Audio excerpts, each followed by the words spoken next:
problems based on finding the percentage. So sum வந்து Kohli is younger than Rohit by 3 years. If the ages of Kohli and Rohit in the ratio 7:8, how old is Kohli? கோலியோட present age find out பண்ணணும்.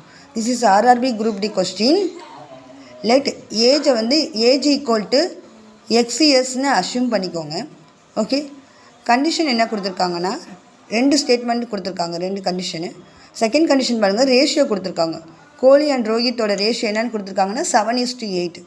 So இது வந்து 7:8 கொடுத்துருக்காங்க. Okay, so இது second statement. So 7:8னா age of Kohli என்ன ஆகும்?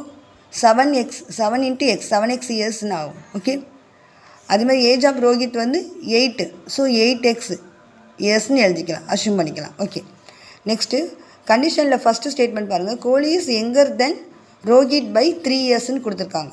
So நமக்கு ரோஹித் என்னன்னு தெரியும், 8 இயர்ஸ்ன்னு தெரியும். ஓகே, ரோஹித் வந்து 8 இயர்ஸ். கோலியை பற்றி பேசும்போது Kohli is younger then Rohit by 3 years. So Kohli already நம்ம என்னென்னு அஷ்யூம் பண்ணியிருக்கோம், என்னென்னு எழுதியிருக்கோம், ஏஜ் ஆஃப் கோலி வந்து 7x years. So 7x younger then Rohit by 3 years.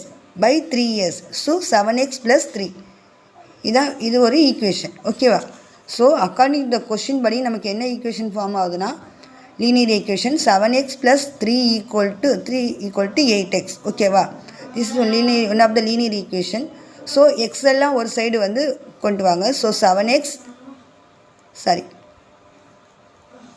X எல்லாம் ஒரு சைடு கொண்டு போவோம்.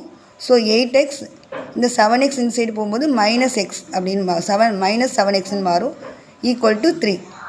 ஓகே, இந்த ஸ்டேட்மெண்ட் எப்படி எழுதலாம்னா 8x - 7x = 3. So 8x - 7x வந்து x = 3. So x = 3. ஸோ நம்ம என்ன ஃபைண்ட் அவுட் பண்ணால் கோலியோட ப்ரெசன்ட் ஏஜ். ஸோ கோலியோட ஏஜ் என்னன்னா 7x இயர்ஸ்னு இருக்குது. ஸோ 7 × x என்ன ஃபைண்ட் அவுட் பண்ணோம், 3. ஸோ 7 × 3 21. So 21 years.